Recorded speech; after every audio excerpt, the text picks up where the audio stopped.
I'm Celine Williams, and welcome to the Leading Through Crisis podcast, a conversation series exploring leadership in challenging times. I'm really excited today for my guest, Jackie Porter. Jackie is an award-winning financial planner, best-selling author, and speaker who has helped thousands of clients grow their net worth, build a fortress around their finances, and keep more of their cash in their pocket. She has been featured on CBC, Sun TV, The Agenda, and BNN. She was recently named Mackenzie Female Trailblazer of the Year for 2019. Amazing. She is the co-author of Single by Choice or Chance and is a leading expert in women and money and a powerful voice in the world of women's financial empowerment. And I'm very honored to have you here today, Jackie, to talk about leading through crisis. Amazing. I'm really happy to be here. Love speaking with you. Just love our conversations. Every time we get on a call of any sort, I'm like, could we just do this every week, all week? It's always so great. So I want to start with a really sort of open question for you, because the idea of leading through crisis or leading through challenging times, whatever they are, right now it's pandemic, but there's many ways that crisis and challenging times shows up. But I want to just kind of ask you, what has your experience been with that? Because you are very clearly a leader. It has been a busy time. And I think back to March, I think it was March 15th, March 16th, when the pandemic hit. It was a really busy time in my practice.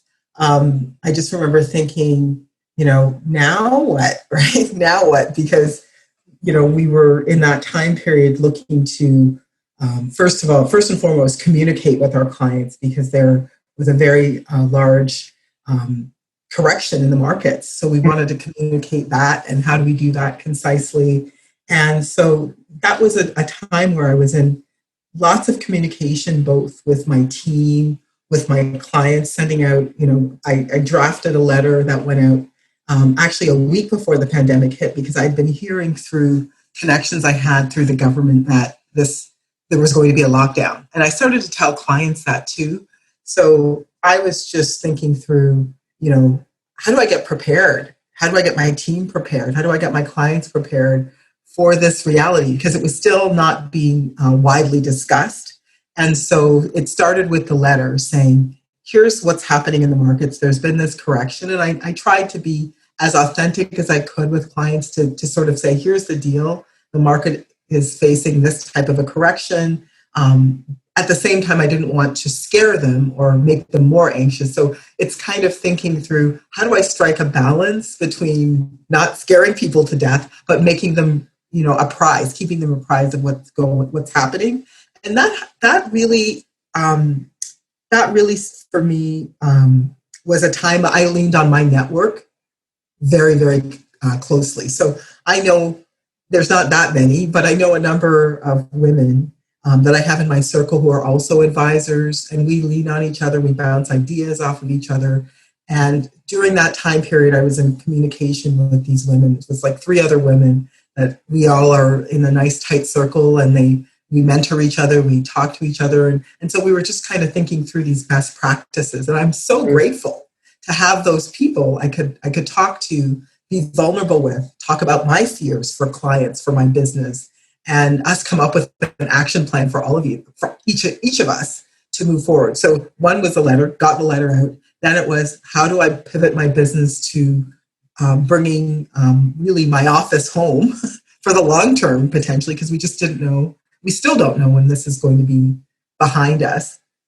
And then how do I also get my team aligned? How do I get them successfully working from home? So we devised a plan, set up secure servers for myself at home. So we were able to do that a week ahead of time. And I'm so, so grateful for having that opportunity to learn a little bit ahead of the game, what was going on, to start putting a plan together instead of just while it was hitting, just before it hit, and really getting ahead of everything in terms of communication and getting organized. It really, really. Well, so there are a couple of things that I heard that I think are really interesting. The first one is that when you got the information and you knew that this was coming ahead of time, or you knew that the lockdown, some version of it, whatever it was going to look like, was likely, that you took it upon yourself to share whatever you knew, which was, it might have just been this is a likely situation, not a this is a for sure situation, recognizing that, but that you took it upon yourself to be transparent and share the information you had. Not no, no guarantees. This isn't 100% right or wrong, but here's what is likely to happen. And when we are informed, when your people are informed, your clients, your team, whoever it is, when the more information that is out there, the more data they have, the better they can make their own decisions. And I think from a leadership perspective, that is huge, right? That transparency and not saying, I know that this is right or wrong, but this is what I'm hearing, and you can use this to make the most informed decisions. I think that's a really important piece of leading anytime there's challenging things happening, because I think our tendency is to, for a lot of leaders, I don't want to not for everyone, but I think for a lot of leaders, unless they know for sure or they are going to be right about it, they don't want to share. They don't want to instill fear or make a mistake or add to the problem. And the truth is that there's a balance of, here's information, let me be transparent, and you are all adults who can take this and make decisions. Yeah. And I'm actually glad that, as we got information, we passed it on to clients. It reduced the number of calls we got. I actually communicated the same information to my dealership, like who they didn't know. And so we had conversations, worked out what if scenarios. They got ahead of things before, other financial organizations did.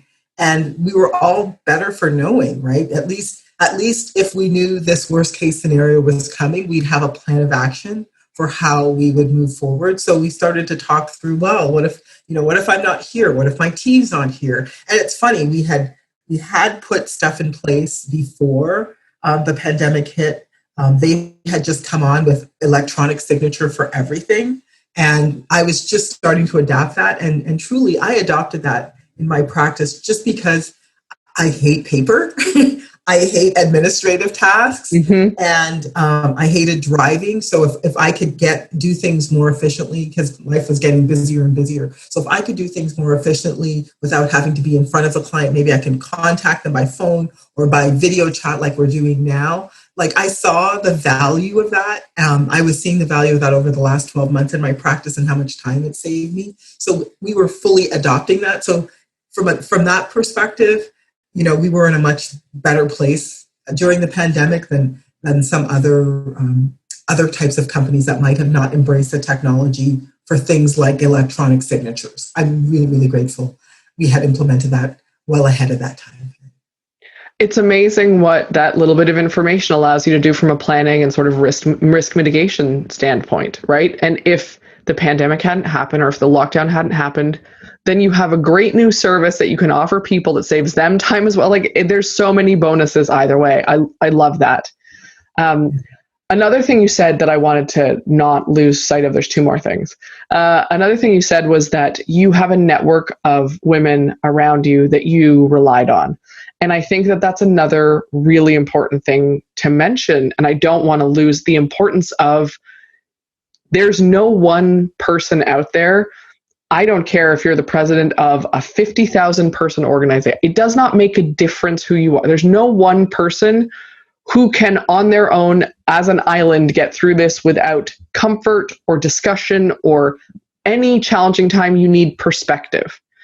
And that's what that gave you, right? Comfort, all those things, but also perspective. And I think that is hugely important to emphasize, that it's not like you went, oh, things are happening, let me double down on being on my own all the time. Yes, I'm definitely, every heroine needs other heroes, right? And the truth is, I rely heavily on that network, because being in finance, especially as a woman, can be a lonely place to be, right? People tend to want to hold information they think they have close to their chest, because what could happen? Could you do better than them? Could they do better than you with information that they might have accessible? And so to be in this community with women who were all financial planners, we're all trying to do well, and we all are supporting each other, that for me is such a game changer. I mean, we all believe in abundance. We all believe there's enough business out there for everyone. So to even operate from a mindset of abundance and support one another just means we all can be stronger, and we all, feel very passionately about that. And in a time like this where there's so much sense of scarcity out there in the world, there's so much uncertainty, it's just wonderful to have that sisterhood, that support. For me, it really bolsters me when I have my own moments of fear and anxiety about, just kind of the state of the world and where things are in my business. It's just great to have that support. And, I think every business person should try to build some kind of a council around them to help them make decisions, because in a time of crisis, when you're emotionally invested, it's hard sometimes to see the forest for the trees. It's really hard when you're so close to a business that you've invested your time, your money, your life to, that making decisions without counsel, it might put you at even more risk than you realize. I think that's, incredibly important information and tips and whatever you want to call it for any business owner, any leader. Executives are if you are managing people, you also need a council of people around you. You need someone who's going to offer you different perspectives than your own. And I have to say, I hadn't even really thought about the added difficulty of the industry that you're in as a woman. Finance is still heavily male dominated. It's just a reality. It's not necessarily a criticism of the situation, but it's real. And my guess is that to what it sounds like through what you're saying, that it's very competitive, generally speaking. And so the fact that you have stepped into, the work that you're doing, the way that you're doing it, the people you work with, the level at which you are operating in such a heavily male-dominated world, and done it in a way that isn't competitive, holding stuff to your chest. There's not enough. Let me, that dog eat dog, cutthroat sort of mentality, I think speaks volumes about who you are and how you show up in the world. I really appreciate that. And I think I really would love to see more women in this field, because I think that as a culture, we can create a different culture as well for the financial industry, because, and I'm not saying all men who are in the industry are all, dog eat dog, and it's competitive. They are all competitive. That's not true either. But I think that the culture, the Wall Street culture is still unfortunately alive and well. And I think the more women step into it, because we might see the world a little bit differently. We might think about supporting each other differently. It doesn't have to be this way. And I'm, as I said, I'm grateful every day for having that way of seeing the world, confirmed to me by the women I surround myself with, by the people I surround myself with. And I have to say, having worked with some women in finance over the years, I, first of all, wish I had known you to be able to connect you with them, just full disclosure. But also, it's really heartening to hear this, because what I have seen, and my experience is, this is anecdotal. This is not, by no means generalizing. But what I have seen is that the women, and this is true in also law and lots of very heavily sort of masculine energy, male-dominated fields, is that women feel the need to be more like men. They need to be as competitive, whatever that is, as the men. And in order to survive, thrive, rise up inside of those ranks. And you are living proof that that is not the case, that you can. No, you're 100% right. And I talk about the fact that the more women who enter the industry, that masculine energy you're talking about, we have an opportunity to what I call feminize the industry, right? To make it less about that you versus me. There's also that level of rank and file where, in the industry that I'm in, I find that women sometimes they feel talked down to by men. Especially in an advisory sort of scenario where they may not know a lot, and if they're a female, they might feel that that shame for not knowing a lot. So I think there's a lot around how the financial industry sees women, addresses women, how we serve women. All of those things can be changed by, having more feminine energy, showing an alternative way to work with people where it's about addressing things that they care about, not shaming, not blaming, making them feel that they have a safe space to talk about things that really matter around money, not just numbers. So there's a lot to be done as far as I'm concerned with feminizing the industry, and women have a lot to say and women have a lot to do with it. Well, and I would say that there's a lot to be done with feminizing the concept of leadership. Period. Absolutely. And it's, I think it's why people like Brene Brown and Dare to Lead and all of those concepts have really risen to the forefront recently. And I say this noting that most organizations are still not adopting those concepts, but it's a conversation with a lot of people because it is a more feminine energy way of approaching things. It is not assuming that the way that leadership's been done in the past and the fact that it was so competitive, male dominated, all of that is the wave of the future. And I think what you're talking about applies to so many places.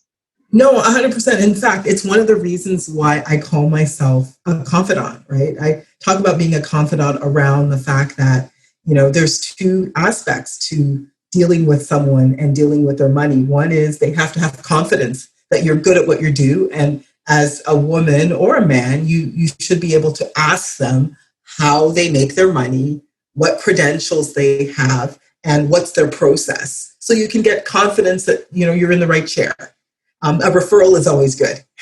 On the other side of that, I also, as someone who's working with you and you're working with, and they're going to deal with your money, you also need to feel that you can confide in them. But you can only do that when you feel comfortable, right? You feel confident. So being able to confide means a level of trust that isn't just about their credentials. It's, I'm in a safe space. I won't be blamed or shamed. I can talk about the things I really care about, because in a pandemic, it's not just about rate of returns, right? There's a lot of life issues, taking time off to take care of my aging parent that could be going on. I could have lost a job. Now what? What are my priorities? How do I help somebody talk through that? I'm having issues with my partner. There's a lot of divorces happening through a lockdown. I'm having issues with my partner. Can I afford to leave? Like, there's some real issues. And if I can't talk about the things that I care about with you as an advisor, then trust your gut, ladies and gentlemen out there. Run. Don't walk from that scenario, because money is not going to be the only thing that's going to matter in that scenario. Yeah, I think that is just brilliant advice, and people need to hear that, right? And again, I think it's absolutely 100% true of the finance industry, of a financial advisor, and I think it's true in a lot more cases as well. And this is the, emotions and trust and vulnerability and all of those, quote, feminine energy things that we don't like to talk about in business because there's no crying in baseball.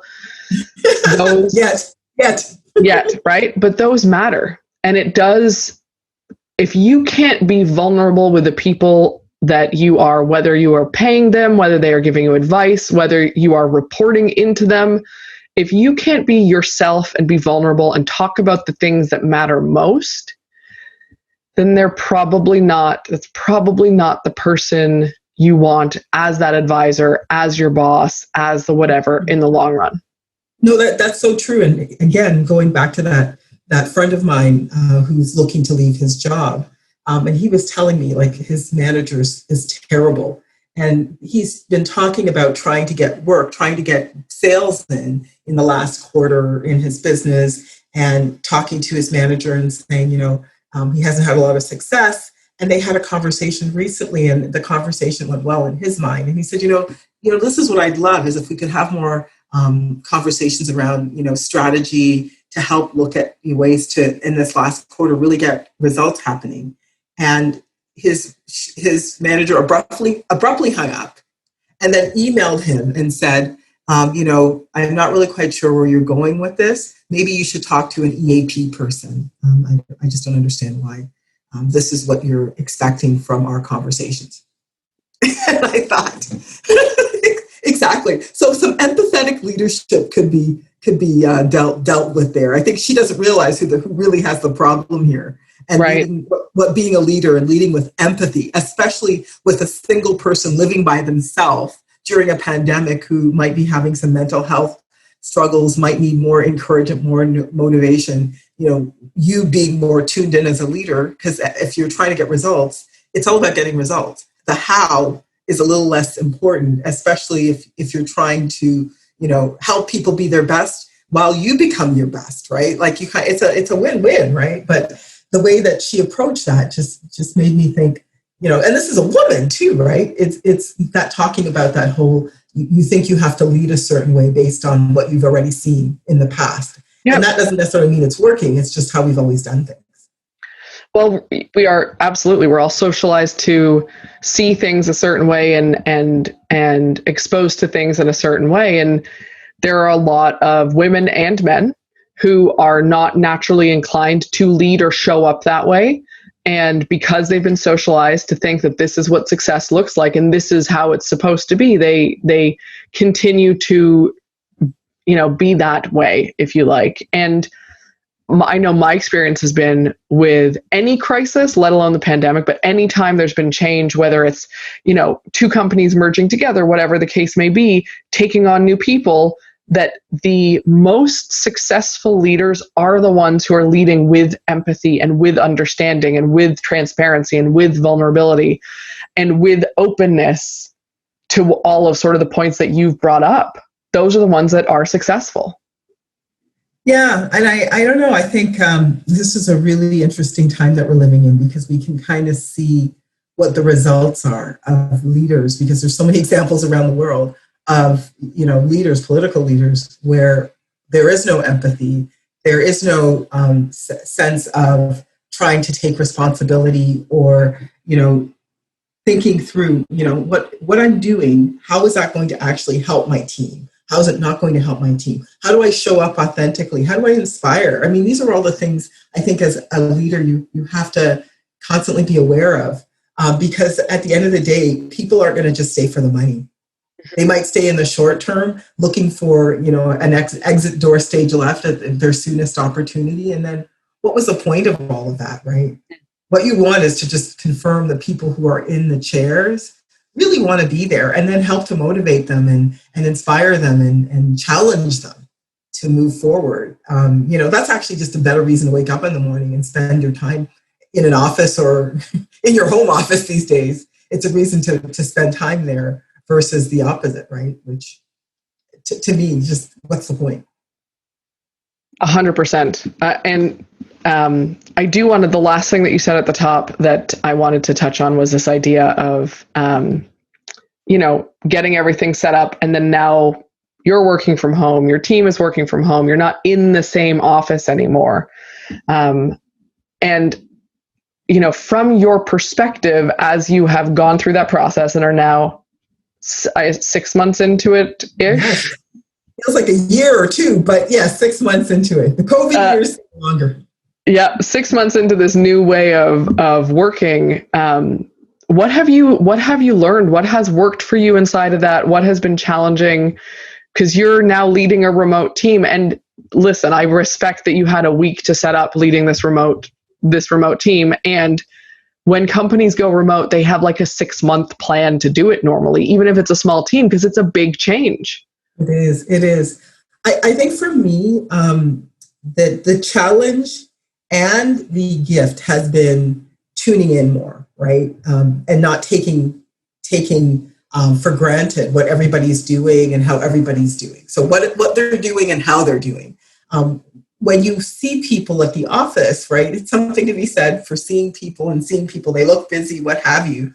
I took that a bit more for granted, that things were happening, that things were being done, and I find that now that I'm working remotely, I take nothing for granted. Like I feel more compelled to be fully tuned in, and it helps that I'm not moving around as much too. So I feel like I have a lot more mental time and space to just not take anything for granted. And in fact, that's what I said to a team member today. We were talking through a process between her and another employee. And she said, well, I'm pretty sure that she has that. And I'm like, are we? Because, one of the lessons I've learned about business is take nothing for granted. Let's just check. Let's just confirm. And so tuning in has made me look. As a result of that, I've re-engineered some processes inside my company because, I'm having more conversations with my team. So being remote means I'm having a lot more conversations with my team. We have actually a lot more things documented down than we did before, where it was kind of there, it was in my head, it was in their head, I have an idea. But now I can't take anything for granted. Let's have everything written down. Plus we have all of our projects on project apps, right? Before it was on a spreadsheet or what have you, and it was on somebody's computer. Now everything needs to be transparent, seen. We need to know where we are in the process. So it's forced me to become way more tech savvy, way more organized, because it's hard to not be organized and be remote. And then in terms of, like I said, it was a gift, and the challenge is being tuned in too. Is I'm identifying, like I have a couple of remote workers who joined my team who were foreign workers. They started off as students. They've been with me for a couple of years now. They're full time, but they're just in the process of getting all of their status here in Canada, and so they're here by themselves, right? And so I see the anxiety, and I see how much more they rely on me, and so it's just trying to strike a balance with recognizing kind of where they're at with, all right, I have to get stuff done as well, and all of that. So it's just really striking that balance, but just really making sure they know I am there for them. I mean, we went through this one scenario where their health insurance was going to be finished, and then they wouldn't have OHIP. So it's just working through, because they're here by themselves. There's a pandemic going on. They're worried that if something happens. So, we just work through all of those things, because, I'm not in their shoes. I don't know exactly what it's like to be in that situation, but we've had lots of conversations over, Teams to kind of get a sense of, what are the best next steps for them. Just make sure they're comfortable. What can I do? And we come up with a plan. It's not something that makes them 100% happy. It's not something that makes me 100% happy, but, let's meet in the middle somewhere. So I find that we have a lot more rich conversations, actually, because we have time and space to do it. We can do it over, like if they need to tell me something to make sure I understand, they can send me a text and it's all there. And it's not like a quick, I see them in the office for 5 minutes, right? Because I'm on my way to something else. So I would say it's been a challenge and a gift, and it's given me a lot more insight into, why things need to be written down, why processes need to be created. There's a lot less that I take for granted. I think that's really extraordinarily powerful. And I think that there's a lot of wonderful things that come from being in person and in connection with people in an office, that are, some of those aspects are hard to replace in terms of connection. And I fully appreciate that, because human to human in person, the way our brains light up there, it's different. I get that. I'm not denying that. And there is something to be said for having the ability to take a step back and realize what you do take for granted, or what expectations are there that aren't being spoken, or what processes, to your point, are actually not that great. They just work because in person you can make them work. This works because it has to work, not because it's really ideal. So how can you find the efficiencies, and how can you take a step back? And, I talk a lot about not making assumptions. And I think that we, and all people do it. It's not like we all make assumptions because our brain uses the information from the past to predict the future. And when you're in person with someone, when you see them every single day, it is so much easier to make assumptions, because you're connecting all of the behaviors and stories and conversations into other things. And when you take a step out of it and you are forced to ask different questions or get information differently, then we stop taking things for granted and we stop making assumptions, and we actually come up with better ways of communicating, doing things, working together, whatever the case may be. And it sounds like right now you're sort of living proof of that. I do have to say, like I said, I'm grateful in some respects. Like the silver lining for me for the pandemic is I've had more thinking time and space, and I've been asking the universe for time, thinking time and space for a year and a half. Didn't expect that it was going to send me COVID. That wasn't the gift I was looking for. That was going to keep giving. But the silver lining for me is I've had a lot more time to think about, how do I want my team to develop? How do I want to develop as a leader? What's the next thing I want to happen around, what I want for my company, what I want personally. And it's certainly shifted my priorities as well personally in terms of, staying in touch with the people who I really care about and want to know that they're okay. So I'm, grateful as well for, the silver linings that have come out of COVID, not so much for COVID, but, for the silver linings that I've discovered. I agree with that. I think there are definitely silver linings. And I also want to acknowledge that, one of my challenges has been, and I don't know if you're experiencing this, and I by no means want to only say there's silver linings, but my work involves a lot of calls in general. And I do things like podcast interviews and Zoom calls. And there are so many people who I would like to connect with or chat with or send a text to. And I feel like more of my energy goes into calls and connecting now than ever.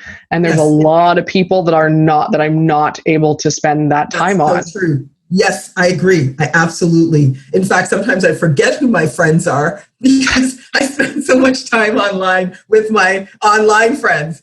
And that's when it's great when I do pick up the phone. Like I have a lot of long established relationships. So, one of my best friends for when I was 16, and we used to share a bed at one point. Poor my partner thought when she came to visit in the spring that he was going to have to move over a little bit to fit her in there. But he lucked out. In any case, I don't talk to her every day. I don't even talk to her once a month. But what's great is she'll call and I'll call, and it's like we pick up wherever we've left off, right? And I'm so grateful for those friends who, even if they don't talk to me every day, we always just pick up where we left off. Those are, to me, the most amazing friendships, just because we have such a long history. We get one another, we get the struggle, we get the responsibility, we get what you're talking about right now, which is if you are on like these online platforms all the time, sometimes it can be really draining and you can just totally feel zoomed out. And so I think you're right. I think that's definitely something I've found as well.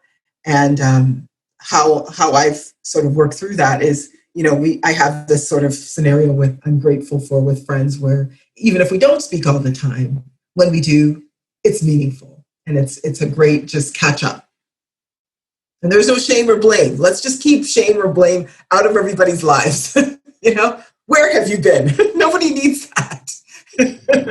We're in a pandemic, for God's sake. Let's just be kinder and gentler to ourselves and one another. Yeah, I could not agree with that more. And again, I think it's a wonderful reiteration of that idea that we're not islands. We're not out there on our own. We can't, there's everyone is in some form of a crisis or challenging time right now, but there's no one who can brave that on their own. You're not in the middle of a storm on your own. Whether you have professional contacts, whether you have friends around you, it is about recognizing that we're not islands and we need people to talk to and we need connections to be made, whatever that looks like. Yeah. And so I should put on my phone, who are my SOS calls if I'm having one of those really bad days and I just need, they're in my head mostly, but it's great to know I have those people I can reach out to, and we're not going to have this conversation where we give each other guilt for not calling or not whatever. We can just be there for one another. And that's a huge gift. That's an amazing gift at this point in time. It's a gift that I wish more of us, myself included, were grateful for and consciously grateful for. Right? In moments like this and conversations like this, I'm like, oh yeah, my best friend is the best. I'm super lucky. But it's not, I'm not always consciously grateful for the people around me. Yeah, I mean, then all you can do is give yourself reminders, right? Just say, oh, this is an opportunity for me to be reminded. Like for all the people that's listening, this is a great opportunity for me to be reminded of, the gift of friendship and people that, we can count on, and mentors and people that push us and challenge us, even if it's our team, right? Yes, it doesn't feel that great always in the moment, but, it's great to have work that even if it's challenging, sometimes we have work. It's grateful to have friendships that even if we don't always talk to them all the time, we have them, and they can be counted on even if we don't give anything to them. Like those things that to me are all such amazing gifts. And I think like everyone else, I have to constantly remind myself that I'm lucky to have them. Yeah, I completely agree. And for what it's worth, I feel lucky to have you and to be able to have this conversation with you. Thank you. Thank you. This has been amazing. Having so much fun. I appreciate that. And I want to be respectful of your time. And so I do want to ask, is there anything that we haven't gotten into or that you want to emphasize before we wrap this up for the people listening to this? Because I think the most beautiful thing about our conversations is that they're very organic and they weave lots of pieces together. And I don't want by any stretch to lose something that you want to emphasize or you feel is really important as a takeaway. Yeah, I think something that we were talking about before we started to record, and just that, as a leader, we're not infallible. And, I was talking about my group of women who help me get perspective in hard times and when I'm challenged, and I run out of answers, and I have so much money invested in my company, and something comes up, an HR issue comes up, and I'm just so emotional about it that I'm stuck. And I just think if there are people who are going through just the financial challenges of a pandemic, and their business isn't going well, or their career isn't going well, they've got transition, I think this is a really important time to get help outside of your network. Maybe your friends are too close as well. Hire somebody, hire a coach.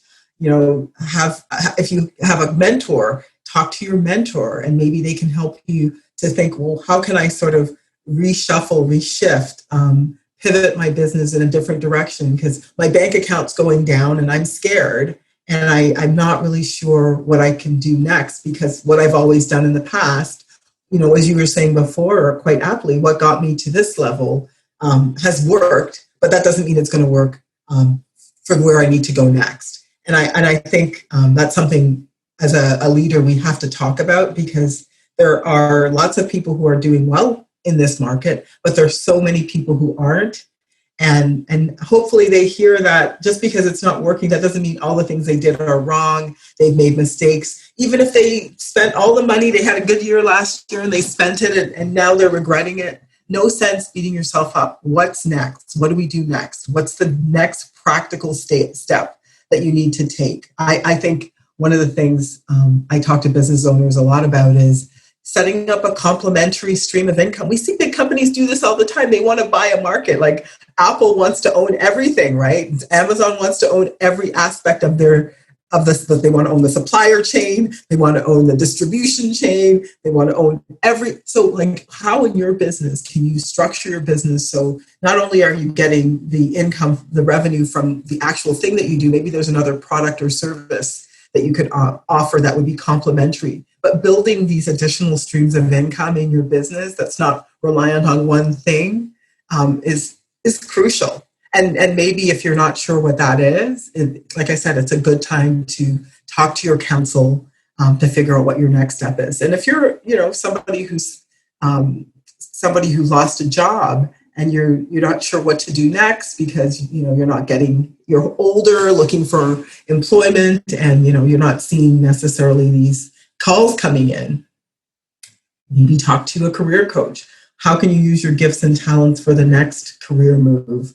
Is this a time to start a business? Maybe there's something that you're burning to do. But what we know in a pandemic is sometimes life can be very fragile. So this is a really good time to just decide, the things you really care about and work towards the things you really care about, because maybe you'll have time to live the life you really want. Maybe you won't.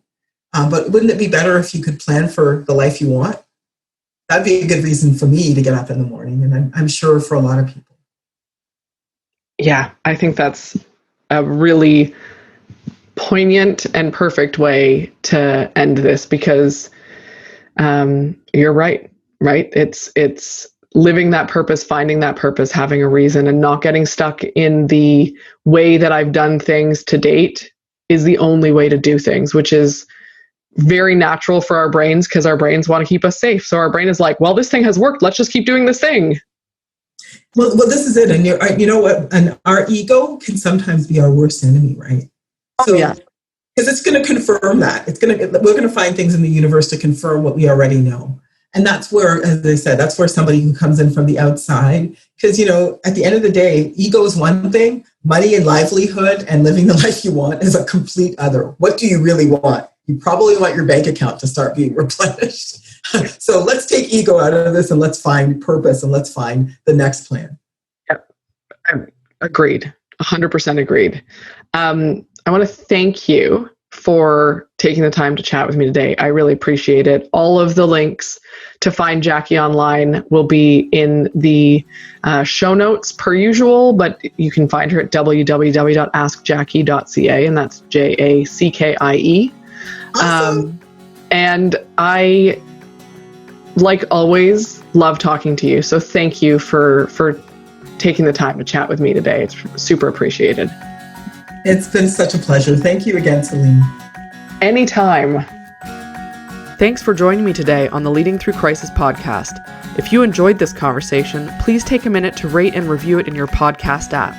And you can always learn more about any of our guests at www.leadingthroughcrisis.com.